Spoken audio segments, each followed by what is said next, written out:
Kenapa sih Jose Aldo comeback butuh duit ya? Butuh uang lagi nih. UFC butuh, Jose Aldo juga butuh. Kalau karena gini, UFC 301. Aduh apa serunya sih gitu kan. Nah tapi karena itu di Brazil, istilahnya walaupun dunia ini tidak memandang UFC 301 gak seru, seenggaknya tuan rumah nganggap seru lah. Nah terus gimana cara bikin seru gitu. Si Pantoja oke lah dia champion, cuma ini UFC pay per view loh. Masa cuma satu bintangnya gitu kan. Siapa yang lainnya prospek-prospek ya, lihat si Boralho lah, si Petrino lah, prospek semua. Terus apa dong yang ngejual? Ya udahlah, telepon Jose Aldo, bro. Ini ada prospek nih si Martinez. Lu mau nggak iniin? Jadi ntar King of Rio comeback gitu kan. Buktinya kan orang Brazil pada seru-seru kan. Tapi kalau fans di seluruh dunia gue yakin kayak yang, duh ngapain Jose Aldo balik lagi?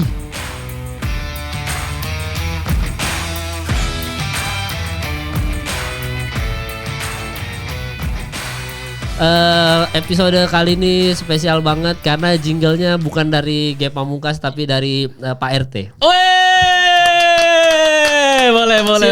Ini bang, ntar yang jasa komen skip channel gue sendiri bang, ntar ada temporan jasa skip. Skip jingle. Nih jingle dari Sardo. Ini Sardo. Kan Brazil ya? Iya, Brazil kan. 3-1. Iya. Go. Coba. Gol. Ale. Here we go. Ale. Topuria. Head kick Max Holloway. Paulo Costa mirip Ricky Martin. Itu guys, aja. Ini liriknya semua diajarin sama Bang Ge Pamungkas ya. Apaan? Orang gua bukan yang itu liriknya. Lirik gua kan Paulo Costa. Dia Paulo Costa. Iya, kalau dia ada lirik ini. Berarti here we go, ale. Gol, ale. Here we go, ale. Topuria tendang Max Holloway. Alex Pereira, greatest of all time. Bikin aja. Next video berarti lu nih bang? Nggak ada, gue bingung juga. Next video silakan ketik Kemal Palev. Ada.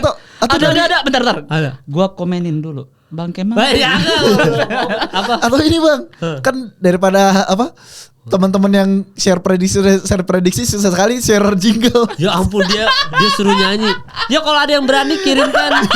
Kirim prediksi aja masih pakai masker, ini bikin jingle aja. Aduh bisa gitu ya. Tapi gue mau sounding di awal kalau mungkin ini episode singkat sekali karena UFC 300 seru. 300 seru banget. Ya. 301 seru pertandingannya. Iya. Namanya aja ada satu orang pernah main gue nggak tahu nih siapa nih. Anthony Smith pernah lawan siapa dok? Banyak dia bang, legend dia. Iya kan dia legend kayak si Jim Miller ya. Iya. Dia 37 main 19 kali kalah. Iya. Anthony Smith lihat di mana prelims? Enggak di main event. Pemain eventnya aja udah sekelas Jim Miller. Wah, 37 19. Iya makanya. Dan ini jadi batu loncatan banget soalnya fighter lawannya undefeated kan? 11-0. Iya. Lawatannya Vitor Petrino berarti kan memang batu loncatan ini aja. Batu loncatan masih top 10 soalnya dia bang. Iya, ini yang berperingkat siapa aja dok? Ini dok. Yang berperingkat kalau kita lihat kartnya ya. Iya. Kalau gua tuh sambil Sardo nunggu ya. Iya. Gua tuh yang gua tunggu nih Amal adalah ya tentunya Alexander Pantoja. Iya, ya udah pasti. Jose Aldo. Oh iya, udah pasti. Iya. Sama yang ketiga ini. Siapa? Michel Pereira. Ini dia. Ini lu harus tonton. Iya lah Michel Pereira bro. Kemal lu pernah nonton ya? Pernah nonton bang? Michel Pereira belum? Sama kita belum ya? Yang mana sama lu? Dia yang ini atraktif banget. Dia tuh dia bisa di tengah pertandingan ya. Titiknya backflip. Apa titiknya backflip? Tiba-tiba. Tiba-tiba gue dengarnya gitu sih. Iya, kecepatan. Titiknya backflip gue. Ya karena dianya backflip, titiknya juga backflip sebenarnya. Juga sih. Gak mungkin dong dia backflip, titiknya diem. Keseleo. Iya dong. Ya titiknya backflip ya. Gue juga dengarnya gitu ya. Jadi si Michel Pereira ini nih mungkin juga bertandingan seperti siapa ya? Seperti siapa? Siapa tuh yang pernah di knock sama Jamal Hill? Oh Johnny Walker. Iya. Johnny Walker. Sama Johnny joget. Tapi kan Johnny Walker kadang joget beres pertandingan kan. Ini pas pertandingan juga joget. Lari-lari di tembok pagar lah. Orang Brazil ini. Tendangan capoeira. Capoeira. Iya dia capoeira. Bisa gitu Dia pernah nih kena warning dari wasit gara-gara dia dia mukul orang. Dia kan kerjanya lompat-lompat, Bro. Nendang, lompat, mukul lompat. Orangnya jatuh nih. Terus orangnya lagi guard gitu di bawah. Di apa namanya? Di ground gitu lagi kayak gini-gini ngajak jujitsu gitu. Tiba-tiba dia kesini, dia madep belakang. Backflip. Biar dia backflip diinjek lawannya. Astagfirullah. Gokil ya. Oh, tapi sebelum kita bahas 301 kan G sebenarnya hari ini mau bahas tentang fighter-fighter yang comeback lagi. Iya. Cuma tadi pas kita tadi lagi makan sebelum kita take episode ini kan take-nya soalnya langsung sama yang episode yang minggu lalu nih barengan. Kita langsung lihat Jamal Hill udah tanding lagi ya. Iya. Jamal Hill. Lawan siapa? Lawan Khalil Rountree Junior. Aduh. Di 303 bareng McGregor Chandler. Nah, internasional berarti bukan International Amerika. Fight, ya, bener international fight. Iya. Berarti habis dari Abu Dhabi masih ada International Fight Week lagi? Iya, itu 303 itu. Iya. Oh, udah main lagi Jamal lagi. Iya, ya? karena Jamal mungkin karena kemarin tuh kecepatan. Jadi kayak latihannya sayang gitu daripada dia kan atlet kalau beres tanding itu biasanya jadi makannya jadi bebas lagi, ini lagi. Terus kalau misalkan tanding menyiksa diri lagi kayak tanggung nih. Kemarin nggak kepake nih penyiksaan, dipakai aja lah di sini sekalian. Dia kan bener-bener beres pertandingan tuh dia di yang gue pernah bilang sebelumnya tuh yang Jamal Hill nih butuh orang PR buat megang sosial medianya soalnya dia ngebales-balesin. Nah kemarin setelah kalah dari Alex Pereira, dia kan posting kan di Facebooknya dia di mobil gitu, dia tunjukin duit hasil dari bayaran dia di UFC 300 gitu kan. Intinya dia bilang I'm still winning in life gitu kan. Terus dikata-katain kan, lu gimana udah bangun pada ngata-ngatain gitu kan. Terus dia balas-balasin tuh sesuatu gini. Pokoknya intinya dia masih pede kalau dia tuh bisa ngalahin Alex Pereira. Dia balik lagi kayak kata gue kemarin. Ternyata benar kata gue, dia benar-benar kan gue kemarin bilang lawan Alex Pereira tuh fighter yang sekali sentuh mati. Jadi lu gak bisa hilang fokus kan. Nah pas Herb Dean ngehentiin pertandingan, total dilanjutin, itu si Jamal Hill udah hilang fokus. Terus harus kalibrasi ulang. Nah si Jamal Hill juga ngomong gitu. Pas beres pertandingan dia ngomong ke si Daniel Cormier. Dia bilang what do you see OG gitu kan. Terus si Daniel Cormier setelah nonton ulang bener hilang fokus gitu. Makanya si Jamal Hill ini pembuktian gitu. Tapi ada yang bilang wah ini Jamal Hill ngikutin rutenya Volkanovski nih. Kemarin baru KO, buru-buru lagi tanding buat ngebuktiin diri. Soalnya Khalil Rountree, ini kayak yang dibahas di video top 10 UFC Light Heavyweight gue. Raja tempur ya? Khalil Rountree nih dulu, ini lu kalau lihat fisiknya, anjir udah kayak Yoel Romero juga, kayak bener-bener bulet-bulet otot semua dan fisiknya tuh luar biasa. Tapi dulu karirnya tuh nggak jelas gitu. Nggak konsisten sampai akhirnya dia pindah camp ke Tiger Muay Thai. Oke. Sekarang dia full Muay Thai. Lawan-lawannya ada yang di TKO pakai leg kick. Anjir. Jadi di leg kick sampai udah nggak kuat terus udah dianggap TKO. Kan biasa TKO karena dipukul kepala pingsan atau gimana. Ini enggak, karena ditendangin kakinya sampai seorang atlet aja gak kuat gitu sama leg kick dia gitu. Anjir. Nah, terus sekarang udah 4 winning streak. Lihat KO terakhir dia lawan Anthony Smith itu gokil banget. Jadi udah jatuh si Anthony Smith, si Khalil Rountree mau ini kan ground and pound tapi wasit belum ngantiin, terus dia tahan aja tangannya di atas. Sampai wasit sendiri yang ngeliat, anjing nih kalau dijatuhin tangannya mati nih Anthony Smith. Ya udah diberhentiin pertandingan. Ini ngeri banget sih Khalil Rountree. Lihat badannya anjir udah kayak, lu harus lihat yang KO-nya lawan Anthony Smith yang dia nahan tangannya. Terus wasit ngantiin ya udah dia sekalian tangannya masih di atas, ya udah sekalian gini aja. Yang rese lagi ya, Khalil itu kan ada nih di UFC di gamenya. Badan aslinya lebih serem daripada badan di gamenya. Gimana coba? Astaga. Gamenya kurus berarti. Badan di gamenya begini. Iya. Badan di gamenya begini. Badan aslinya tuh begini. Wadaw. Lah berarti Jamal Hill resikonya gede banget dong. Makanya dibilang kan ini ngikutin rutenya Volkanovski nih, baru KO mau tanding lagi KO lagi nih jangan-jangan. Dia peringkat berapa Dok? Dia top 10. Top 10 dia, termasuk top 10 ya? Dia habis ngalahin Anthony Smith. Pokoknya pertandingan terakhir ngalahin Anthony Smith. Oke, di UFC berapa ya? Bukan UFC card apa? Bukan numbers. Berarti bukan kayaknya. UFC yang apa biasa yang nggak ada penonton ya, Fight Night gitu ya. Oh iya berarti nanti akan ada Jamal Hill juga ya. Resikonya besar juga ya. Nanti kayaknya kita pas ini tayang mungkin ada kejutan-kejutan lagi nih, cuma kita nggak tahu apa yang menarik. Nanti setelah 301 kan biasa kita habis nobar selalu rekaman kayak biasa. Nah mungkin kita bahas yang surprise yang kelewatan yang kita nggak, ternyata pas kita udah take ternyata baru dikasih tahu. Cuma yang untuk 301 sejauh ini kartnya masih ini aja, belum ada tambahan lagi nih. Masih tidak seseru ini. Iya, apa yang mau dibahas ya Allah? Coba kita lihat ya dari awal aja ya. Karena ini kan minggu besok sudah tayang. Ada nobar kita cuma pada saat rekaman ini sekali lagi nobar belum tahu di Brewers atau di Stark ya. Tapi ada nobar hubungin Tommy Gigi. Ya usah ada Tommy Gigi. Nah ada Paul Craig sama ini aja Caio Borralho. Itu menarik. Oke. Karena Paul Craig balik lagi. Oke. Sebelum Alex Pereira, Ya. Paul Craig adalah satu-satunya orang yang mengalahkan Magomed Ankalaev dan Jamal Hill. Wush, ya. Dia nih submission artis yang bener-bener gokil. Waktu lawan si Jamal Hill. Jamal Hill mungkin waktu itu masih undefeated dia. Masih berapa 0 ya dia. Terus dia terlalu pede dengan strikingnya. Mukul-mukul di ground and pound kan si Paul Craig. Keculik tangannya.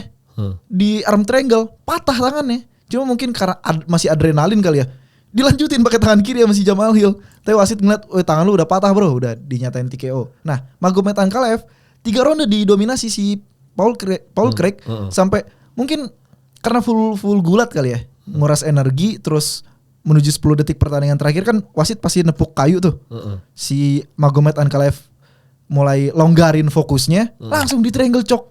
Magomed Ankalaev tap out di 4 menit 59 detik. Sisa 1 detik. Oke. 1 detik aja dia napas, udah dia menang. Oh. Tapi rekornya jadi bukan 18-0 kan, sekarang jadi 18-1 karena si Paul Craig ini. Magomed ya. Menariknya Paul Craig adalah dia jago banget jiu-jitsunya. Tapi bukan berarti dia nggak bisa dikunci. Dia sering kalah dikunci. Itu lucunya dia. Gitu, dia sering kalah dikunci. Nah, lawan ini si Borralho ini dia masih undefeated di UFC. Dia prospek dari Brazil kan, ini emang kartnya Brazil. Dan dia submission artis juga. Wajar lah, Brazil kan emang Brazilian Jiu-Jitsu. Nah, ada si Paul Craig walaupun dia sering kalah dengan submisi, tetap dianggap sebagai raja submisi like heavyweight. Jadi kalau misalkan Borralho bisa ngunci, bisa langsung naik namanya ke 10 besar gitu. Oke. Nah, kita balik ke omongin sejarah dikit ya. Kan namanya Brazilian Jiu-Jitsu. Berarti asal muasal keluar Brazilian Jiu-Jitsu ini emang dari Brazil langsung?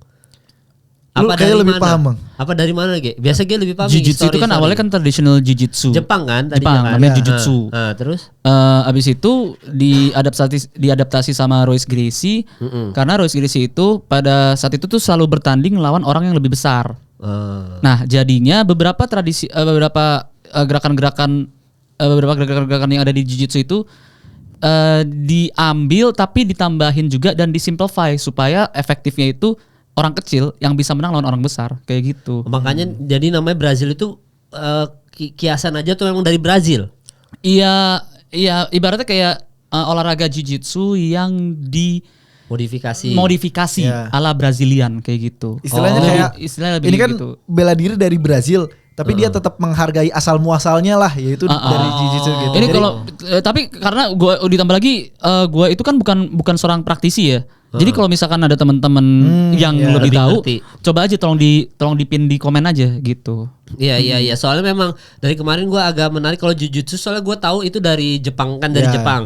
Dan juga kayak Jiu-Jitsu kan mungkin kita selalu bahas kan kalau kita lihat fighter Brazil yang Brazilian Jiu-Jitsu itu kan selalu menarik untuk ditonton, entertainment. Cara ngambilnya juga aneh kadang-kadang Ya, sama ya, ya. Rusia tuh. Ya. Sama kan. Nah, Jiu-Jitsu yang asli kan nggak semenarik itu sebenarnya. Ya, masih tradisional banget. Makanya mungkin Brazilian Jiu-Jitsu itu gua kira tuh dari Brazil kan, karena Brazil kalau bola juga terkenal sama gocekan-gocekannya gitu kan, Iya. samba apa segala macam kayak gitu-gitu. Gua kira itu yang dari Brazil, ternyata itu kiasan aja Ge, bukan pure dari Brazil langsung ya. Bukan, iya. Yang emang dibikinnya diperkenalkannya oleh orang Brazil, oleh si Royce Gracie itu. Kan Iya, semua Royce keluarga Gracie. Gracie itu. Bahkan ada satu, gue lupa lagi. Yang gue pernah cerita itu alasan terciptanya Kimura.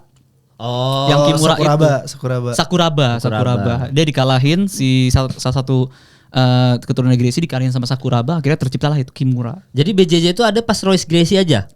Atau sebelumnya memang sudah ada? Nah, itu dia yang gue nggak tahu. Oh ya, berarti Itu yang gue nggak tahu. netizen mungkin lebih ngerti nih. Coba deh. Ya, pokoknya yang gue tahu itu adalah itu diciptakan itu malah muncul oleh Royce Gracie. Iya, jadi Oke. penciptanya kalau nggak salah Helio Gracie, tapi Helio Gracie. ya Helio Gracie kan orang tuanya si Royce Gracie juga. Oke, berarti sebenarnya Gracie ini yang membawa keluarga Ya, Gracie ini yang keluarga Gracie. Coba kalian komen masalah histori ini, karena kita juga nggak tahu Brazilian Jiu-Jitsu ini gimana secara sejarah yang benarnya ya. Pasti netizen lebih ngerti. Cuma memang berarti kalau Paul Craig sama Borralho ini lu megang siapa? Kalau lu dulu deh Dok. Kalau G kayaknya lu mantau juga G. Lu mau ngasih ini nggak? Kalau gue kayak lebih ke Boralho sih, soalnya Ya karena Paul dia Craig nih, mungkin gua prospek kan. iya undefeated, si Paul Craig nih nggak konsisten karirnya gitu. Iya jadi masih Boralho karena Boralho ini masuknya ke prospek seperti Bonikel sama seperti apa Lopez ya. Iya. Terima kasih sudah like postingan saya. Siapa? Diogo Lopez. Diego Lopez. Terima Emang kasih. posting apa sih kok? Iya lu Kan gua dia waktu dia menang, gua Insta story dia gokil cepet banget. Ini top prospek yang oke pokoknya gitu-gitu deh. Oh. Pakai bahasa Indonesia, di like sama dia.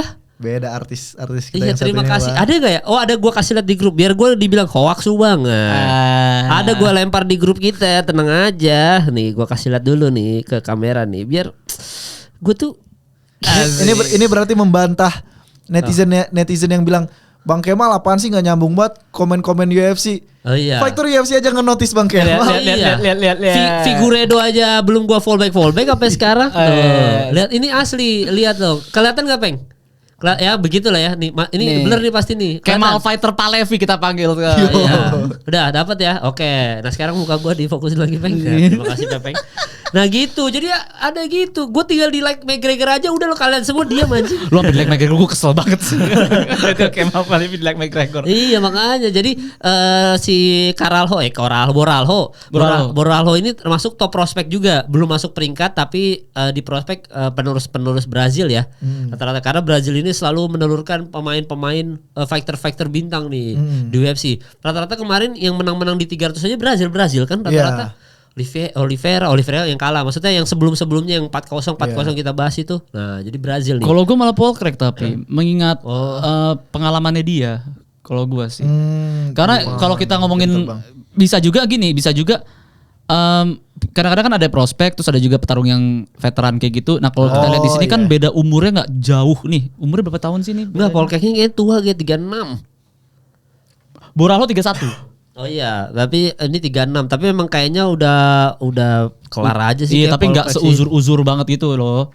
Ya mungkin ya. Bukan. Paul Craig 10 besar kan masih ya, Dok? Iya. Hitungannya ya masih 10 besar. Jadi mungkin bisa jadi. Dan dia lebih tinggi. Ya gitu. mungkin. Tapi Boralho ini top prospek ya. Cek aja. Jadi nanti kalian langsung cek aja Boralho ini. Kalau Michael Pereira tadi kita udah bahas pertandingannya juga menarik. Si Muradov ini siapa, Dok? Waduh, gue Muradov nggak ngikutin nih. Nggak ada kan? Makanya gue Mahmud Muradov siapa anjir? Ini orang Rusia apa orang tim Dagestan? Apa bukan tim Dagestan? Maksudnya negara-negara Muslim apa Rusia nih? Mahmud namanya udah Mahmud. Indonesia Mahmud. sekali. Iya namanya Mahmud. Gak semua yang namanya Mahmud itu. Iya kan siapa tahu kan. Ya coba kita lihat ya Mahmud Muradov. Kita jujur juga nggak tahu nih Mahmud Muradov nih siapa nih. Coba kita cek ya. Mahmud Muradov masih muda. Nih, dia dari Uzbekistan. Berarti harusnya Muslim nih. Mungkin ya. 34 dia si Mahmud. Iya si Rahmonov Kazakhstan Uzbekistan kan? Kazakhstan. Emang iya. Iya. Rahmonov Kazakhstan bukan Uzbekistan. Bukan. Uzbek mah dulu bercandaan itu kan. Kalau Alexis sudah tutup. Ya jadi dia ini adalah kickboxer. Ya profesional MMA juga. Dia dari Uzbekistan. Apa nih maksudnya nih? Dia Uzbekistan? combat sambis. Czech Republic ini mana nih? Praha. Czech Republic itu Cekoslowakia. Ya, maksudnya dia dari mana nih asalnya nih? Soviet Union. Oh, dia itu lahir di sana. Enggak, dia itu pernah mengikuti kickboxer terus sama combat sambo itu di Cekoslowakia, di Bukhara, Uzbekistan. Di situ. Soalnya dia fotonya dua bendera kalau kita lihat di Wikipedia, samping kanan bendera Ceko, samping kiri benderanya Uzbekistan. Berarti dia bisa jadi kayak ini loh, kayak Topuria. Dia kan bawa bendera Spanyol sama Georgia karena dia emang kelahiran Spanyol, darah Spanyol, tapi dia dibesarkan karir dia dibesarkan oleh Georgia gitu. Iya. Dan dia juga pernah tinggal di Bukhara, di Uzbekistan, terus di Prague juga. Dan dia tuh tergabung di Mayweather Boxing Club. Iya tuh timnya The Money Team namanya. Itu iya benar, The Money Team, TMT. Iya di situ. Di TMT dia. Dan dia juga dia ini ya kewarganegaraannya Uzbek dari 2019, Ceko dari 2018. Tajik itu dari 91 sampai 2018. Terus dia sebenarnya di Soviet juga dari 92. Dan dia Tiger Muay Thai juga. Ini Tiger Muay Thai Phuket. Iya. Pernah nggak tahu nih entah latihan di situ apa gimana ya, tapi dia tadi kita bahas Tiger Muay Thai itu siapa? Ini si lumayan. Khalil Rountree. Iya Khalil ya, tadi kita bahas si Khalil itu kan. Nah itu dia dari situ juga. Jadi ini lumayan. Nah ini baru namanya bule nih, bule banget dia. Di mana-mana dia keempat keluarga negaraan. Iya, dan dia ganteng banget bro, mukanya sumpah ganteng banget ini orang. Nah, Muradov. yang menariknya lagi adalah dia itu kan terkenalnya ini karena combat sambi's dan kickboxer. Iya. Lawannya itu Michel Pereira itu top gamenya itu ya. Nah. Striking gamenya itu enak banget buat kita nikmatin. Jadi menurut Iya. gue ini akan menjadi salah satu tontonan yang gak bakal membosankan. Sebenarnya di ya. 301 Dan ini. ini gue baca MMA recordnya ya. Berarti MMA record ini nggak cuma di UFC ya, Iya. di semua ya. Dia itu menang 26 kali dan menangnya 17 kali knockout. Jadi dia knockout musuhnya, submission 3 kali, decision 6 kali. Dia Iya. udah habis itu dia kalah 8, kalahnya juga knockout, submisi, decision, no contest 1 kali. Jadi kebanyakan dia menangnya knockout sih. Iya, dan kalahnya kebanyakan submission. Dari Iya Muay TMT. Thai, dari TMT loh. Udah mandi TMT, tim. Oh, ini bakal terus- menarik sih. Iya, Ini bakal seru nih menarik kalau sih. adu strikingnya. Yang satu striking mungkin striking rapih kayak Mayweather, yang satu jingkrak tuh si ini Terus Pereira. kayak ngeliat monyet gitu loh, kayak lompat bener-bener. Iya. Not in a bad way ya monyetnya. ya. Kayak lincah banget. Iya benar. Kayak paru-parunya 18 kayaknya paru-parunya tuh. Oh dia tuh lahir in Soviet Tajikistan. Fathernya Tajik nasional tapi mothernya Soviet Uzbekistan. Makanya dia kayaknya bendera 2 itu nggak ngerti juga sih gua. Ya gitulah. Pokoknya dia akan melawan si Si Pereira. Pereira, iya. Tapi lu berdua masih megang Pereira daripada Muradov ini. Kayaknya Muradov ini prospek mungkin ya. Enggak sih? Nggak Mungkin gue prospek. lebih memilih Pereira karena lebih kenal aja kali ya. Oh. Kalau gue milih Pereira karena kembali lagi gue suka yang atraktif kayak gitu kan. iya. Iya, Karena iya. menurut gue yang menariknya di UFC ini adalah it's not just about fighting juga kan. It's an entertaining gitu. It's a Iya. showbiz gitu. Ya Michael Pereira ya. Peringkat Michael Pereira ini ada peringkatnya Dok? Belum setahu gue, belum masuk ranking. Muradov juga kayaknya enggak ya. Jadi ini kayaknya pertandingan siapa yang lebih layak untuk dijadi spotlight Iya. selanjutnya aja kayak si Michael Venom Page. Mm. Yang kayak gitu-gitu ya mungkin ya. Tapi kalian komen aja di bawah. Nah ini Anthony Smith berarti batu loncatan untuk Vitor Petrino. Iya, karena Michael Smith nih Anthony Smith nih ranking 10 kan dia. Iya. Kalau Vitor nih kan undefeated. Undefeatednya UFC doang apa di luar UFC juga? Karir dari lamanya juga 11-0 dia. Oke. Cuman yang jadi pertanyaan adalah siapa tahu dia undefeated karena emang karirnya masih seumur jagung aja. Soalnya usia masih 26 tahun. Muda banget. Gitu bisa jadi dia lawan Anthony Smith kalah karena pengalaman. Anthony Smith kan cuman gini yang menariknya dari Anthony Smith, kita ngeliat lah rekor kekalahannya 19 anjir, Iya. 2 digit. Sekali lagi kalah 20 gila. Heeh. Gitu kan. Jadi gue di video top 10 gue bilang Anthony Smith umurnya memang mungkin masih 35. Tapi umur karir dengan kerusakan yang dia alami selama 50 fight lebih. Wah udah berapa dia Iya, udah tua pasti. Soalnya kalau kita nonton pertandingan dia lawan Glover Teixeira, itu kayak gue sebelum bertanding gue mikir Anthony Smith waktu itu umurnya masih berapa? Masih 32. Ini Glover Teixeira udah kakek, udah mau 40 gitu kan. Tapi gila itu si Anthony Smith yang disiksa sampai waktu diambil punggungnya terus si Glover kan mukul-mukulin rontok gigi-giginya. Padahal udah pakai gum shield. Terus si Glover sampai ngomong sorry ini it's part of the job gitu. Terus si Anthony Smith ya enggak apa-apa. Tampolin jatuh-jatuh giginya. Gokil kata gue. Anjir, giginya lepas semua tuh. Iya, makanya Ada di YouTube, ada ini tayangannya ada. ada ya? di Wah. YouTube. Itu si Anthony Smith makanya Where is oke, the- pengalamannya luar biasa, cuma siapa tahu badannya udah nggak kuat lagi karena kayak waktu lawan si Khalil Rountree. Pertandingan terakhirnya kan berarti habis knockout dari Khalil Rountree kan? Siapa tahu badannya masih sakit-sakit atau bagaimana gitu. Tapi kalau si Vitor Petrino ini fighter apa nih? Maksudnya dia submission artis atau Dia striker sih, cuman striker? apa ya? Belum teruji kalau menurut Belum gua. teruji, Dia kan masih- jebolan Dana White Contender Series kalau gua nggak salah ya. Oke. Berarti masih baru banget ya. Ya masih baru. Tapi itu gue setuju sih sama omongannya Sardo. Iya. Masalahnya umur tua itu ya. Lu kan pasti susah sebagai atlet tuh untuk conditioning lagi tuh. Ya. Kan ada latihan fisik, ada latihan teknik dan ada conditioning supaya badan lu itu prima lagi buat bertanding gitu. Ya. Nah dia tuh karena udah tua, udah umur, pasti tuh susah recovery-nya ya kan. Ditambah lagi recovery oleh injury pasca pertandingan sebelum-sebelumnya. Dan dia tuh udah untuk petarung veteran yang bertarung sebanyak itu dan mengalami kekalahan sebanyak itu juga tuh pasti banyak cedera-cederanya. Iya, Kayak iya, gitu iya. tuh. Jadi kayaknya Itu mungkin menjadi faktor yang ini krusial. juga. Petrino yang masih megang kita masih megang Petrino ya untuk pertandingan ini karena ini Kalau top gua rasa prospek iya. juga jatuhnya ya. Kalau gue kayak ya balik lagi mungkin untuk yang pertandingan ini pengalaman menang. Gue kesel banget nih gue kalau dia udah ngomong kayak gini nih. Oke, menurut lu siapa? Anthony Smith. Anthony Smith. Lo megangnya Anthony Smith Lu ya? mikir Anthony Smith secara Iya. sejarah apa nih? Kenapa mikir Anthony Smith kenapa? Kasian bro udah tua gitu kan. masa digenapkan kekalahannya 20 gitu. Dia masih jadi panelis loh. Gue menurut gue udah pensiun aja kayak Paul Federer jadi panelis aja kayak Dominic Cruz jadi panelis. Jadi panelis. Oke, menurut lo dengan karir Anthony Smith dengan kelas balik ini, apakah dia sama dengan Tony Ferguson? Di mana Tony Ferguson kita udah bulat kan, udah cukup.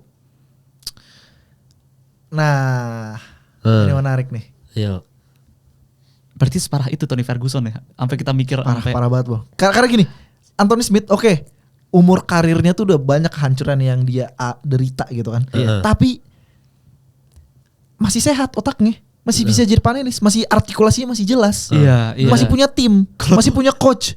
Tony Sebatang kara, main udah kayak Haji. Tony itu dari muda udah kacau. Iya. Tony itu dari muda udah kacau. Pikirannya kalau misalkan lu nonton di TAF awal-awal Tony itu masuk The Ultimate Fighting, TAF itu kayak nih orang kayaknya rada salah di Iya, otak. something wrong. Dia emang didesain untuk bertarung aja udah nggak ada keahlian lain kayaknya. dia kayaknya mati di ring gitu.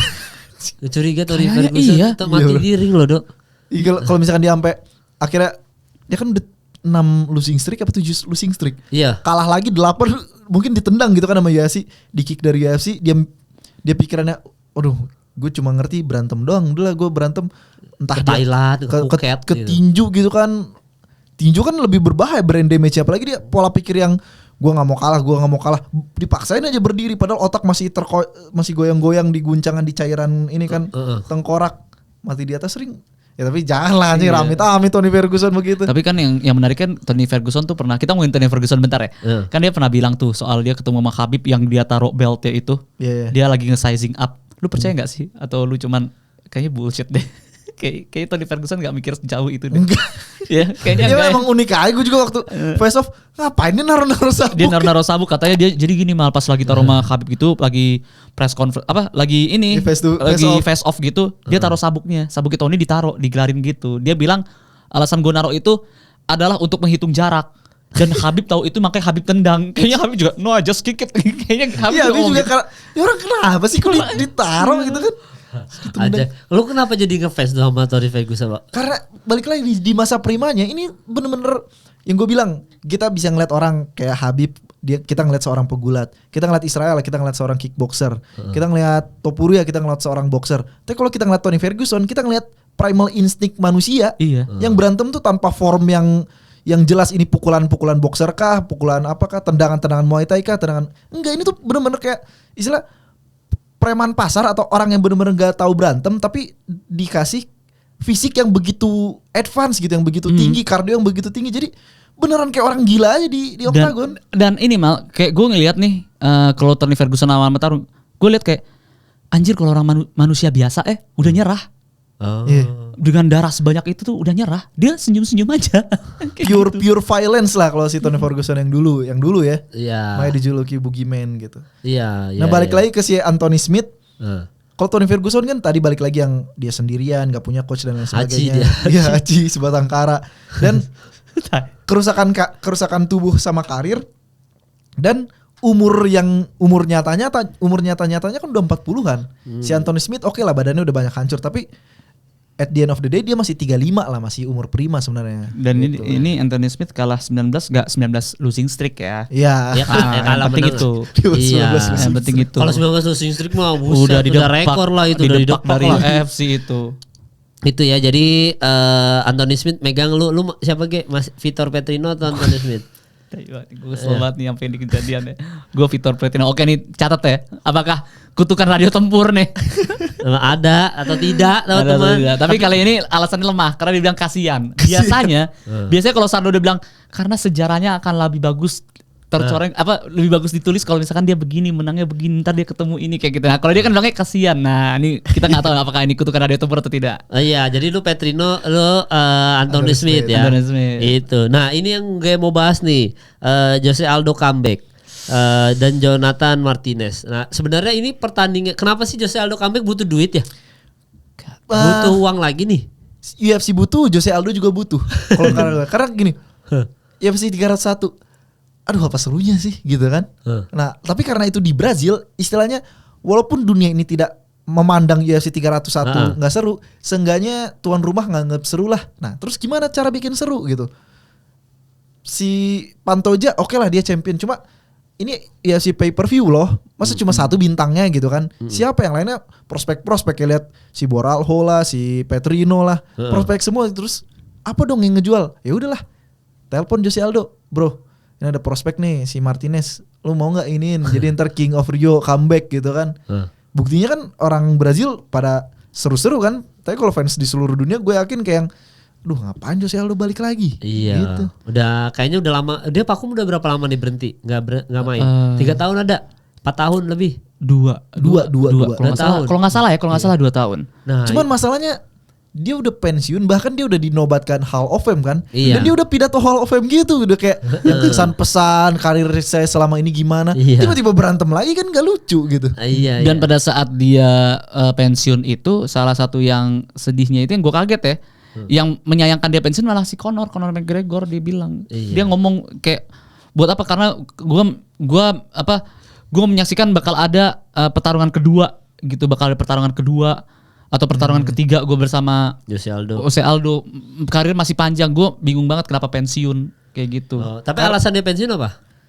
Umur sih. Umur aja. Umur, dan karena gini, balik lagi. Sebenarnya kalau kita tengok ke belakang, oke lah Jose Aldo udah tua, terus ngapain lagi balik lagi. Tapi sebenarnya kalau bicara tentang, karena barusan kita lagi nyinggung ini kan fisik karir gitu kan. Iya. Umur fisik Jose Aldo ini masih sehat karena dia kan sebelumnya featherweight kan, dibilang featherweight gue, terus dia turun ke bantam karena dia ngerasa karir gue nggak bisa nih di featherweight. Waktu itu rajanya lagi aktif tuh Max Holloway sama Volkanovski. Dia dikalahin sama Max Holloway 2 kali. Terus akhirnya dia turun ke bantam. Nah waktu di bantam dia diaduin sama Chito Vera yang baru ngalahin Sean O'Malley.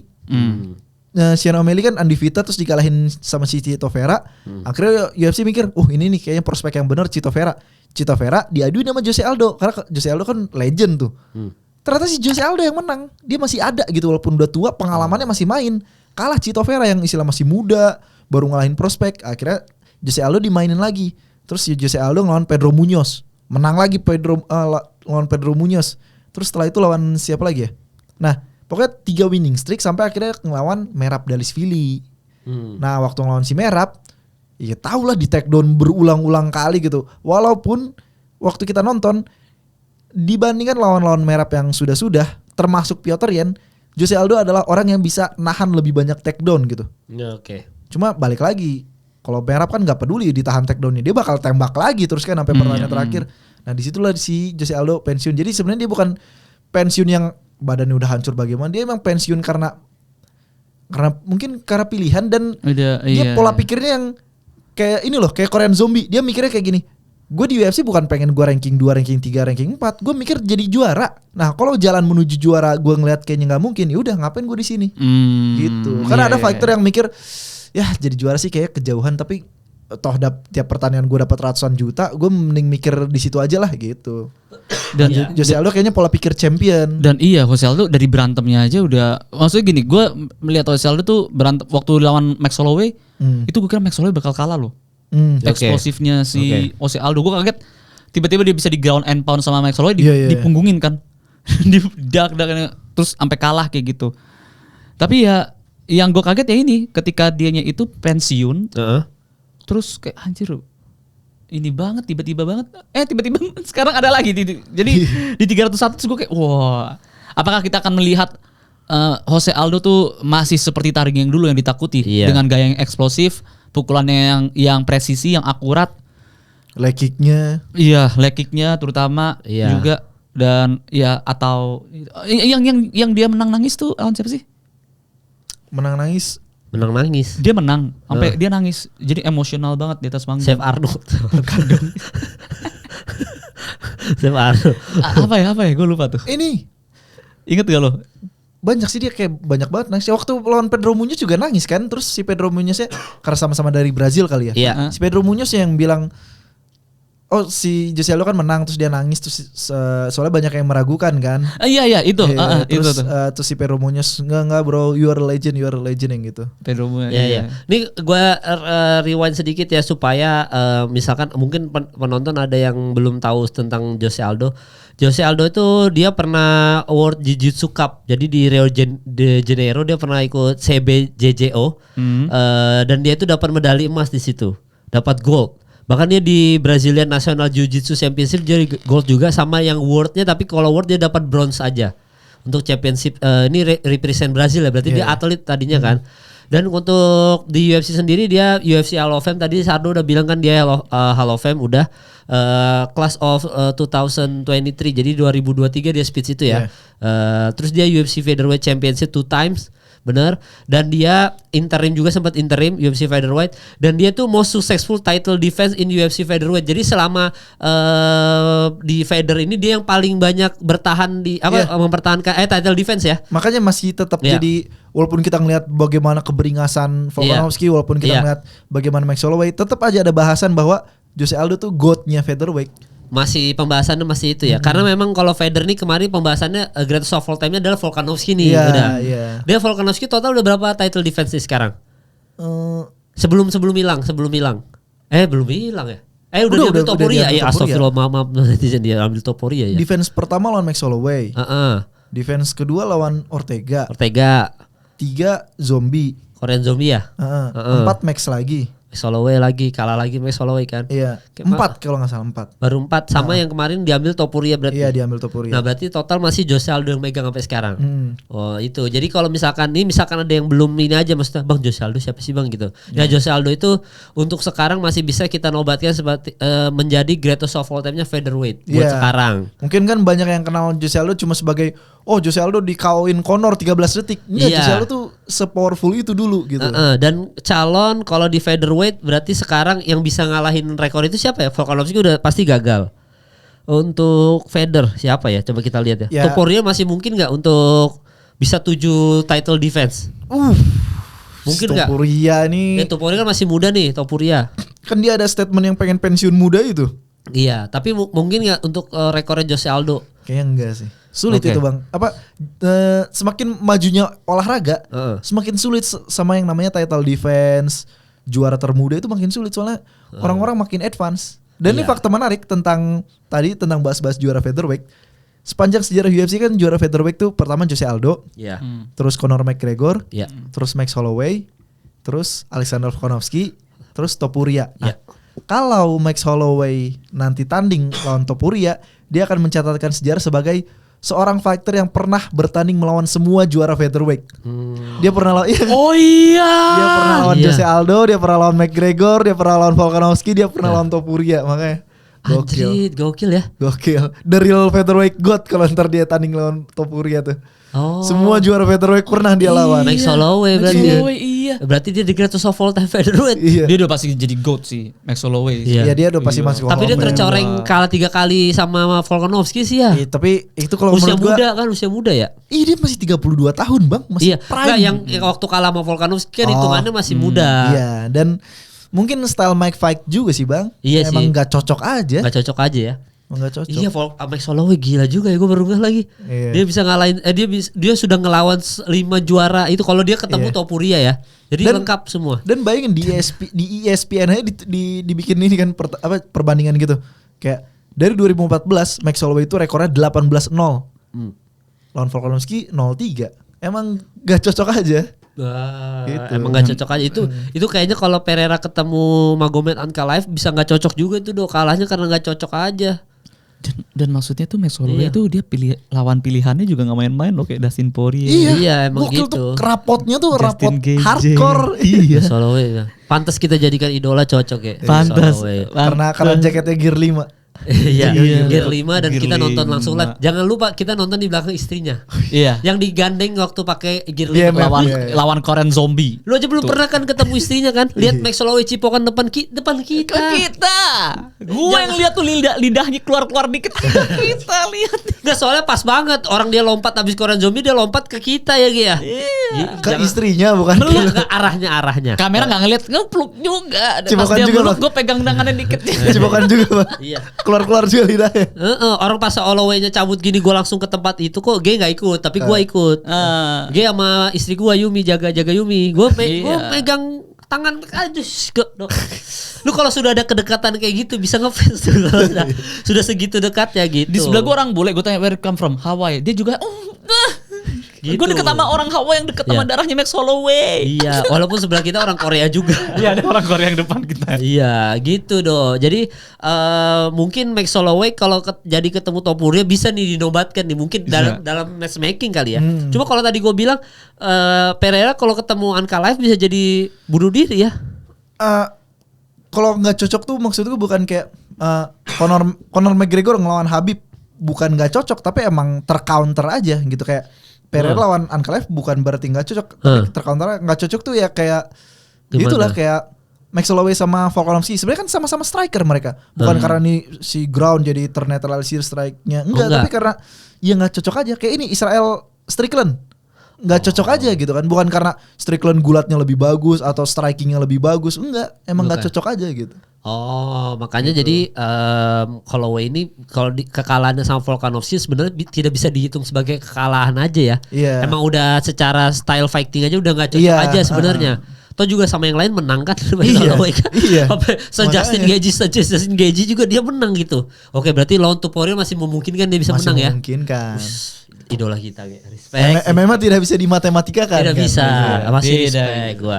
Tapi tadi kita sebelumnya bahas apa Jose sih? Ya? Aldo. Jose Aldo. Nah, itu Jose Aldo tadi informasinya soal featherweight ya Jose Aldo. Makanya comeback ini termasuk bisa kita nikmati nggak pertandingan ini gitu. Jose Aldo balik ini Kalau di 301. kayaknya bisa. Nah kalau gue tuh menemukan satu teori lagi, tapi ini harapan gue aja sih. Iya. Harapan Jose Aldo ya. Kenapa Jose Iya. Aldo balik? Kan tadi kan karena UFC membutuhkan dia, itu betul. Tapi Iya. apakah Jose Aldo butuh uang? Nah kalau gue ini harapan naif aja sih. Tapi pertanyaannya itu dimulai dari kenapa kira-kira petarung yang udah pensiun Ya. terus kembali bertarung lagi. Dan itu tuh sering banget kejadian. Floyd Mayweather melakukan hal itu lagi. Pacquiao. Manny Pacquiao, Iya. terus si ini Mike Tyson melakukan itu lagi. Iya. Siapa yang Tyron Woodley Tyron Woodley melawan itu lagi kan? balik lagi ya. Itu kenapa tuh? Kalau menurut lo dulu deh. Kalau menurut gue ya, Ya. rata-rata fighter ini rata-rata ya. Jadi gue ngambil kesimpulan dari rata-rata. Rata-rata fighter yang tadi lu sebutin Bang adalah fighter yang bener-bener from the gutter, bener-bener Charles Oliveira bener-bener dobrong, bener-bener dari gembel gitu. iya. Yang dia hidupnya bisa berubah dari fighting. Iya. Dengan kata lain, seumur hidupnya dia cuma tahu fighting. Iya. Gitu, dia bukan yang orang beres kuliah, lulus S1 terus gue coba fight, gue berbakat di sini, gue berkarir lah di fight, terus pas kalah udah gue pakai sarjana gue lah buat kerja di bank atau di mana. Bukan yang kayak gitu, bener-bener dia seumur hidupnya taunya berantem aja. Jadi ketika dia pensiun, ya tetap aja kan uang balik lagi ke yang tadi. Dia seumur hidupnya cuma tahu fighting. Ketika dia besar, oke, dia dapat banyak duit dari bonus fight. Dia kan nggak pernah dapat pendidikan ekonomi tentang money management. Kecuali dia pilih manajer yang tepat, dia ketemu dengan lingkungan yang tepat gitu kan. Dia nggak punya money management, akhirnya setelah oke lah dia pensiun, setahun 2 tahun dia masih ngerasain duit dari fightingnya tahun-tahun kemarin. Tapi lama kelamaan habis kan itu tabungan. Dia mulai mikir, aduh gue cari duit lagi gimana? Gue cuma ngerti berantem. Gue nggak ngerti akuntansi, gue nggak ngerti apa-apa, gue nggak ngerti acting gitu kan. Ya udah berantem lagi. Oh, kalau itu berarti alasannya duit ya. Kalau menurut lu kenapa? Nah, McGregor termasuk yang comeback juga dong, berarti kan? McGregor Setelah comeback. vakum. Kan padahal McGregor udah kebanyakan uang masih mau tanding. Ya sebenarnya karena dia tahu, mungkin ya kalau Sardo jawabnya kan karena ini kayak karena dia tahu hidupnya berantem aja. Iya. Kalau gua bilang sih sebenarnya ini kalau gua point of view-nya adrenalin sih. Jadi lu bayangin dulu lu sering berantem, badan lu tuh badan petarung gitu ya, tiba-tiba lu vakum di rumah cuma main game doang, nonton OTT gitu, kayak cuma nonton film gitu-gitu. Adrenalin aja sih, kayak bangun tidur tuh kayak lu tahu ini enggak, kan sering diangkat di film misalkan lu tadinya tentara ya. Misalkan lu tentara Amerika dikirim ke iya, timur, make sense. orang ke Timur Tengah. Kan sering kan kalau kita lihat psikologisnya si tentara ini kayak masih ke bunyi-bunyi tembakan teder gitu. PTSD, Kadang-kadang PTSD. yang tadinya hidupnya normal tiba-tiba hidupnya kayak gelisah terus, bangun tidur jadi nggak nyaman, takut ada yang nembak gitu-gitu. Iya. Nah, petarungan sama, maksudnya adrenalin, lu ditampol muka lu, di kaki lu ditendang, badan lu tuh setiap hari, setiap minggu tuh bisa kayak ada di training centernya, setiap minggu lu dibanting badan lu, tiba-tiba lu nggak ngapa-ngapain. Kayak tua, bangun tidur kan pasti kepikiran anjing gak ada yang banting gua nih gitu. Jadi pengen balik tuh karena memenuhin ego dan adrenalin aja. Kayak ini adrenalin gua ini. Gue setuju sama kata lu, tapi lebih ke arah ininya Bang. Apa? Perasaan adrenalinnya. Kayak pernah di episode mana yang dibilang? Iya, yang ini. Ketika dia menang, itu nggak semua manusia bisa ngerasain adrenalin itu. Iya, gue ngomong itu. Ketika dia menang, dia menjadi seluruh dunia orang paling tinggi, ditaruh di pedestal, kayak gue yang paling jago di atas tataran dunia, gue yang paling jago di kelas semua ini. orang bisa ngerasa kayak kita gitu. Ada lah pasti dalam hidup kita suatu prestasi yang di momen itu tuh kita pengen reliving ini kan momen itu kayak anjing gue bangga banget dengan diri gue. Nah apalagi fighter itu yang kita bahas film, biasa. tapi benar pas itu waktu itu ada bahas film, lu kan lagi izin tuh yang pas bahas film, gue tuh ada bilang film yang fighting yang seru apa, gue ada sebut film judul The Wrestler. Film ini tuh masuk nominasi Oscar. Jadi wrestler tua, dia hidupnya stres gitu, tiba-tiba dia harus balik lagi karena kebutuhan uang juga, dan emang adrenalin aja. Bayangin, gue lebih baik mati di atas ring daripada gue mati di tempat tidur. Mindsetnya udah begitu itulah Tony Ferguson, itulah Mike Tyson, itulah yang balik-balik lagi. Gue mending mati di ring dah. Adrenalin bro. Nah kalau jawaban gue tuh, gue setuju sama jawaban lu juga. Tapi dalam hal itu tuh salah satu contoh kasus adalah Ben Askren. Oh iya kan, Ben Askren Kalau Tyron Woodley kan dia emang pure, dianya itu emang itu adrenalin. Tapi menurut gue gini, gue ngambil dari interviewnya Volkanovski. Iya kan, yang dibilang go to the dark places. Iya, go to the dark places. Kalau gue nggak berantem, gue go to the dark places. Gue bingung gue harus berantem nih kayak gitu. Dan gue juga ngambil jawabannya Kemal yang sama tuh. Ini para atlet, ini gue nggak ngomongin atlet UFC doang ya, tapi kayak atlet basket.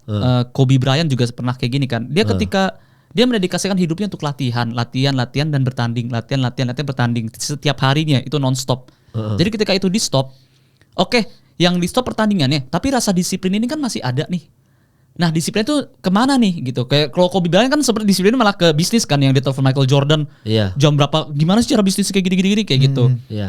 Nah tapi begitu pula dengan fighter-fighter lainnya gitu. Kayak misalkan Khabib sampai sekarang coba, dia pertandingannya stop, tapi latihannya masih disiplin kan. Iya masih coaching. Nah itu dia tuh. Kalau gue naifnya adalah Jose Aldo mungkin dia bilang stop, gue udah stop nih, gue udah gak mau lagi kompetisi. Tapi lama-kelamaan dia itu masih latihan, terutama dukungan dari orang-orang bilang kayak lu kayaknya jago nih, lu still got it man, kayak gitu. Iya, kayaknya ada pasukan gitu. Cuma memang tadi karena sounding soal Kobe Bryant juga, kan atlet-atlet ini kebanyakan pensiun. Tadi Sardo bilang uangnya mungkin money managementnya jelek gitu, tapi uangnya nggak tahu kemana habis kecuali meng-hire sama atau lingkungan yang benar. Lingkungan petarung kan lingkungan yang mabok-mabokan, prostitusi yang begitu-begitu dan keras-keras gitu kan, pasti duitnya habis ke arah-arah kayak gitulah. Nah makanya pas Kobe Bryant meninggal itu sempat ada obrolan, karena tadi lu bilang Kobe Bryant itu ada Mamba mentality, dan dia itu bahkan dia nelpon Michael Jordan, dia mau bisnis apa segala macam. Dia kan udah mulai bisnis terus pas sudah pensiun. Makanya kenapa banyak orang yang menyayangkan Kobe Bryant meninggal cepat, karena kita tuh pengen tahu dengan Mamba mentality-nya setelah pensiun dia tuh ngapain. Kita nggak tahu. Maksudnya Kobe Bryant tuh yang tadi dia udah singgung soal disiplin kan. Misalnya petarung tuh setiap hari latihan. Disiplinnya ini harus bangun pagi, harus gak boleh makan ini, gak makan ini, itu mau dikemanain gitu mindset disiplin itu. Ya berarti kan harus bisnis. Michael Jordan berhasil apa segala macam. Mungkin yang beberapa kayak Tiger Woods mungkin ada bisnis apa yang dia lakuin dan dia berhasil gitu. Nah ini Kobe Bryant ini banyak orang yang kecewa, bukan ya ini namanya juga musibah. Maksudnya menyayangkan Kobe Bryant meninggal cepat ini karena musibah dan kecelakaan ini. Karena kita pengen tahu Kobe Bryant ini setelah pensiun dia ngapain dengan Mamba mentality-nya, itu yang ditunggu sebenarnya. Salah gue ngomong Kobe Bryant depan Kemal, pasti dia nggak bakal. Iya pasti ya. Pasti nggak bakal berhenti dia. Iya jadi gitu-gitunya. Kita kembalikan lagi ke UFC. Tapi make sense sih, make sense. Iya, jadi banyak gitunya. faktor, Banyak banyak faktor. faktor. Jadi semoga aja Jose Aldo yang kita lihat nanti bukanlah Iya. Jose Aldo yang bertarung demi uang, tapi bertarung demi Iya. apa gue masih ada ya. Jadi dia Iya. pengen ngetes kayak yaudah kalau misalkan gue nggak ada, gue stop. Tapi kalau gue masih ada, gue lanjut gitu. Jadi Iya. dengan mental seperti itu kan Jose Aldo bakal bertarung ya ini benar-benar sekuatnya. Ya dan Mike Tyson pernah bangkrut kan dijadiin materi stand up comedy kan? Kan Mike, Mike Tyson Tyson, pernah iya, bikin stand up iya. comedy. Di Makanya lu Vegas. bisa dong stand up comedy. Bisa Kayak lu, Mike Tyson, bener dah. Awalnya jingle dulu, Mike Tyson Iya. juga pernah bikin jingle. Mike Tyson bikin jingle juga. Lagian Mike Tyson dulu money managementnya gak jelas banget. Yang sampai dia beli 2 harimau itu kan. Iya makanya aneh. Nah kan dia cerita di stand up komedinya dia tuh bangkrut. Jangan dia tuh sempat bangkrut lah gitu-gitu. Makanya kalau misalkan dia balik ngejar uang ya jadi masuk akal aja Mike Tyson. Nah itu yang gue takutin sebenarnya kayak ke McGregor yang kayak gitu-gitu. Suatu hari nanti McGregor tiba-tiba balik di umur 40 lawan Jake Paul kan males juga. Kalau kata gue enggak sih. Enggak lah ya. Enggak, Duitnya dia- McGregor. Ya. Dia puterin semua. Dia puterin semua. Bisnis minuman. Dari Minuman. minuman aja dia tinggal ongkang-ongkang kaki juga udah kaya. Hmm. Bisnis minuman. Black Bar Forge apa? Pubnya di Ireland. Ireland kan bener-bener in banget sama pub ya. Iya. Pubnya. Terus Iya. ini McGregor Austin. Baju-bajunya. Baju-bajunya. Itu ini sendiri apa? Tailoring sendiri. Terus dan lain-lain gitu. Dia bisnisnya gokil ya. Gokil ya. Dia Jadi bisnisnya bisa. gokil. Makanya dia udah kan dia awalnya itu kan yang apa sih tuh Irish whiskey-nya dia itu tuh Ya, Proper ini, 12. Proper Iya 12. itu. Proper 12 kan dia udah nggak lagi. Sekarang Ya, dia udah jual saham. udah tinggi sahamnya dijual sama dia. Gila. Anjir, gokil. pinter ya, pinter. Tapi memang berarti pertandingan kalau balik ke Jose Aldo bakal seru nggak nih? Enggak. Seru sih kalau kata gue. menurut Jose gua Aldo seru. gak pernah berantem main poin atau gimana. Dia pasti seru. Jose Aldo Eksplosif. itu Jose Aldo tuh selalu go for the knockout. Oke, Dia berarti nggak pernah main safe kayak gitu-gitu. walaupun lawan prospek Jonathan Martinez nih bisa melawan lah ya. Iya, iya. Ya semoga tetap jadi pertandingan seru seperti Poirier dan Saint Denis Benoit. Yo. Gue nggak tahu nih nanti Iya. Jonathan Martinez atau Jose Aldo. Kalau gue sih berharap Jose Aldo yang menang. Gue juga lah. Iya, Tapi pasti. gue nggak tahu ya. Gue berharap kan dia yang menang. Gue nggak tahu siapa yang menang. Tapi yang gue pasti tahu adalah Jonathan Martinez pasti mendapatkan pelajaran berharga dari pertandingan Bisa, ini. iya. Pasti. Ini pengalaman Pastilah. ini banget. Jonathan Martinez orang Brazil ya berarti ya. Iya. Orang Brazil dan gila tadi pas di awal ini kan kita mau bahas Pantoja sama Ercek ya. Tadi pas di awal kayak episode sebentar enggak 50 menit juga. Tetap juga. Ini Ercek gue bingung deh. Iya, kalau Ercek ini Coba. kan prospek juga nih. Ercek. Kita mulai tanya gini aja. Ercek itu yang gue tahu itu dia masuk ke BJJ. Ada orang yang masuk ke MMA itu atau belajar BJJ itu gara-gara ikutan wrestling di universitinya. Ada orang Iya. yang dia berkali-kali apa kayak gold medalist atau apalah dalam wrestling. Ercek itu apa ya? Dia tuh bilang dia tuh tertarik sama MMA cuman gara-gara ngeliat Brock Lesnar sama ini Frank Mir. Dia tuh apa? Tapi itu alasan yang reasonable sih. Gue belum deep dive ya tentang si Iya. Ercek ya. Si Ercek nggak Cuma gue ada cuma tahu ininya. dia nyuri rankingnya Matt Snell. Cuma kalau dibilang ini kenapa champion bertanding sama ranking 10 sih? Nah, kalau kita ngelihat jajaran 10 besar, emang pada sibuk semua. Kita mulai ya, coba dari Oh iya. ranking 10 kan si Rival. si Ercek. Rival gimana? Terus dari ranking 9 tim Elliot. Tim Elliot dijadwalin sama ini prospek yang orang Jepang tuh dari Road to UFC. Oh iya. Yang ngalahin atlet kita. Heeh. Terus Alex Perez baru beres tanding lawan si Dagestan siapa? Punisher. Punisher. Mokaev. Muhammad Mokaev. Oh yang kemarin yang iya, Alex Perez. harusnya ini ngebosenin ya. Ya Terus Mokaev Punisher. Mokaev tadi habis lawan Alex Perez dan dia pengen ngelawan Brandon Royval di Manchester nanti bentar lagi.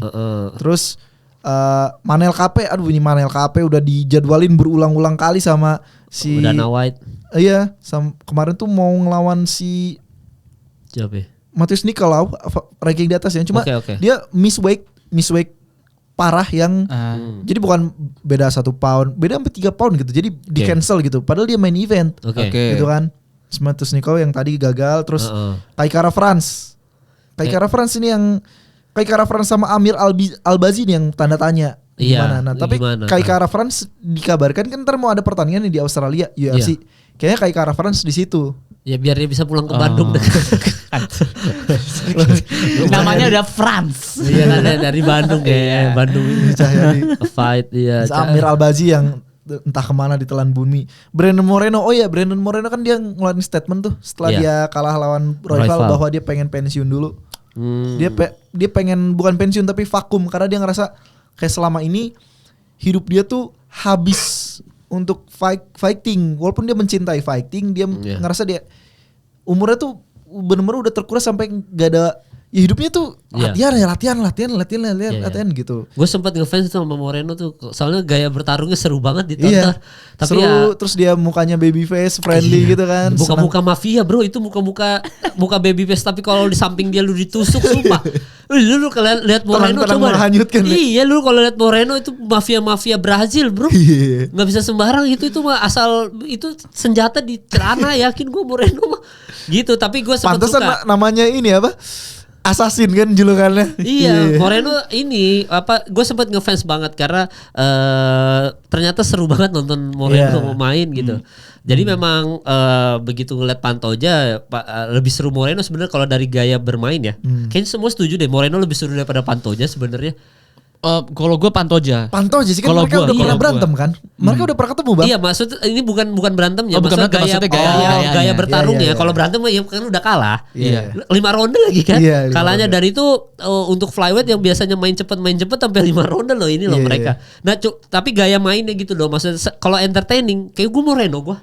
Iya soalnya Moreno tuh main di bawah juga waktu lawan Figueiredo kan scramble-nya. Iya keren gokil banget gitu. Iya. Keluar-keluarnya gitu, keluar dari bisa gitu loh gue. Iya. Seru banget. Nah itulah yang salah satu yang Texas to Tango-nya Moreno tuh ya Davison Figueiredo mereka tuh cocok gitu. Mereka tuh berantemnya cocok, skillnya saling nutup satu sama lain, terus bener-bener tango lah, bener-bener joget mereka, dance partner di situ gitu. Bahkan lawan Pantoja pun sempat unggul kan sebenarnya dia. Iya. Cuma ronde 2-3 ya kalau nggak salah, gue lupa deh. Pokoknya sempat unggul di tengah, tapi tiba-tiba keteteran di akhir, decision kan menangnya kan Pantoja juga kan. Itu menurut gue masih megang Moreno di pertandingan itu. Karena dia masih yakin. Tapi emang Moreno tuh kadang-kadang kalau udah capek kelihatan dia kayak Iya kan capek-capeknya, tapi ya gitulah Moreno resilience kalau si Pantoja itu. Dia benar-benar resilience. Iya. Tapi kalau lu Pantoja sama Moreno gaya bertandingnya bukan ininya ya. Gaya bertandingnya lu lebih suka Pantoja lu, pasti megang Pantoja. Pantoja sih soalnya gue seneng lihat fighter yang apa ya, di mukanya tuh nggak nunjukin nunjukin kecapean, bener-bener matanya tuh nyala terus apinya gitu. Oh iya, soalnya beda Moreno kelihatan ya. Iya. Kalau gue juga Pantoja karena gue suka champion dengan mental contender, dengan mental challenger. Oh iya, itu gak ada jaga-jaga sabuk ya. Iya, gue sama Sardo pas lu izin bahas itu, maksudnya Pantoja ini raja yang bertanggung jawab dari semua kelas, semua divisi, cuma dia yang ngeladenin semua sampai ercek pun diladenin namanya dia. Oh iya bener juga ya. Iya, gue waktu itu bahas sama Bang Kemal kayak berdua doang kita itu. Iya, zaman sekarang kayak Sean O'Malley juara bantamweight. Udah calling Topuria pengen double champ. Topuria pengen nantang Islam, pengen nantang Sean O'Malley. Si Islam Makhachev pengen nantang Leon. Iya, Pereira pengen heavyweight. Iya, heavyweight. Kayak semua tuh gak betah gitu, kayak belum title defense banyak-banyak. Si Pantoja doang yang udah gue ladenin semua, sampai ranking 10 juga gue ladenin lah. Iya, sampai ini. Iya.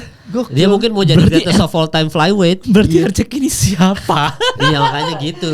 Tapi rekornya dia bagus 12-1. Iya makanya kan. Jadi memang siapa aja nih. Dipertanyakan nih, maksudnya ini tuh apa namanya, sesuatu yang positif nggak untuk UFC, karena memang baru Pantoja aja yang kayak gini kan. Iya. Mungkin kalau Pereira disuruh lu lawan lah peringkat 9 dulu, gak mau. Maksudnya gue takutnya nih, gak mau lah. Gue takut ya misalkan Alexander Pantoja nih pas lagi jalan kering tiba-tiba kelingking kaki keseleo gitu, dan dia menyebabkan itu kalah.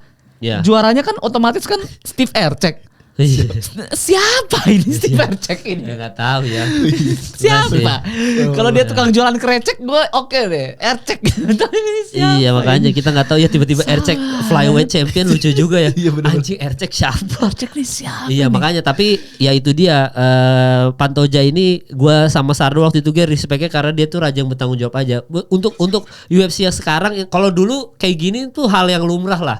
Semua orang bertanggung jawab dengan divisi masing-masing. Tapi ini era yang sekarang ini nggak ada, semua mau double champ semenjak McGregor lah itu. Iya sebenarnya agak bikin seru dan agak ngerusak juga.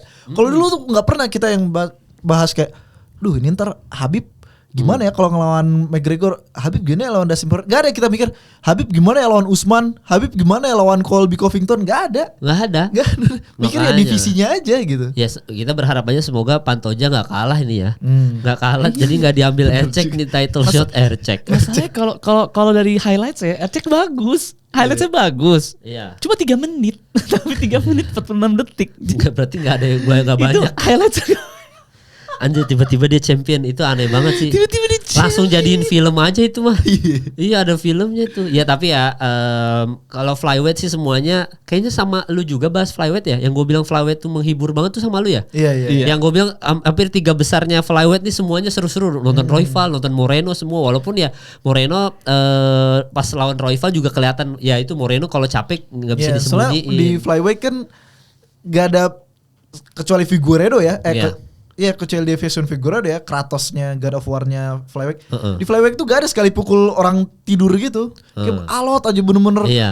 Gontok-gontokan aja gitu. Iya, jarang TKO dulu gitu. Karena kayaknya nggak ada power orang flyweight. Asal entertain Kurus-kurus aja, gitu. kurus-kurus gitu. Tapi ya udah nih berarti kita berharap Pantoja aja yang menang ya. Jangan Ercek yang menang karena Ercek kalau megang sabuk direbut Royval aneh banget ya. Iya. Jangan, jadi tetap Pantoja Ercek. Anggap aja pertandingan hiburan. Cepet gak nih kira-kira? Bakal cepet apa alot nih? Gak tahu nih gue. Anggap Nggak tahu aja ya. pertandingan hiburan. Main event pay per view 301 hiburan. Tahu. Kalau ada waktu itu UFC 300 kan ada yang bilang tuh Zhang Weili lawan si siapa Janan. dan itu adalah toilet fight ya, toilet break. break.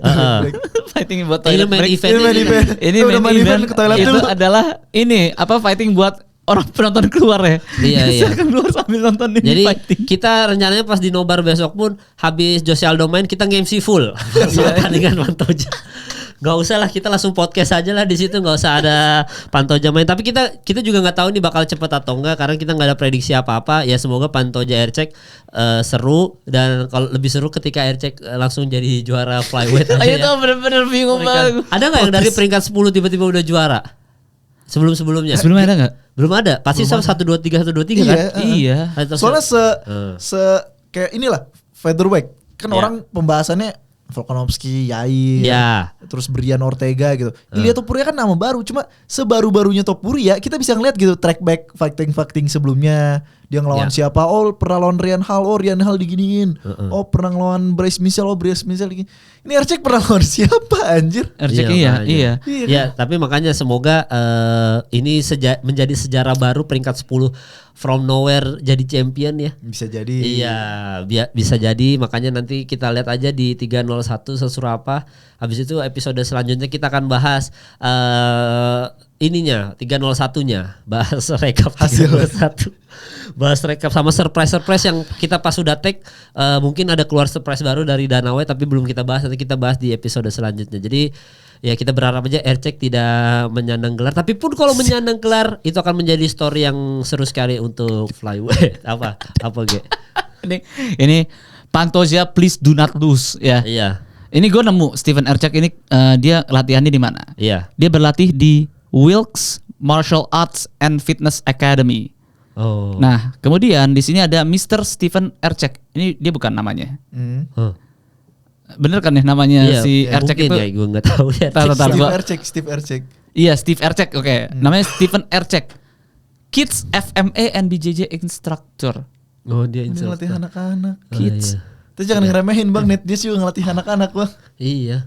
Berarti ya jangan diremehin. Second degree black belt.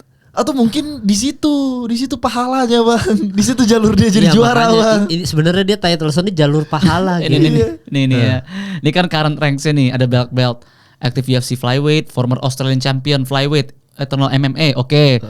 Number 1 rank professional flyweight in Australia, oke. Former 57 kg amateur state, oke ini oke lah. Blue belt state ya, purple. Wrestling state champion, affiliated with Gladiator Wrestling under coach Alan Landy ya. Other qualifications. Senior first aid in CPR. Ya. Habis dicekek Pantoja di CPR. Tim Manis masuk. Udah. Gua aja. Kasihan anjir. Cik random banget sih. Anjir. Fighting. Tapi ini gue tekankan sama kalian semua yang lagi nonton ya. Kalau Ercek menang, posternya ini poster gue ganti semua. Muka Ercek enggak Islam Makachev gue ganti nih. Islam Makachev gue ganti poster Ercek yang gede. Kalau dia menang. Ya, ini pegang janji gue. Islam Makachev diganti tapi kepalanya doang. Jadi namanya Islam Mah Ercek.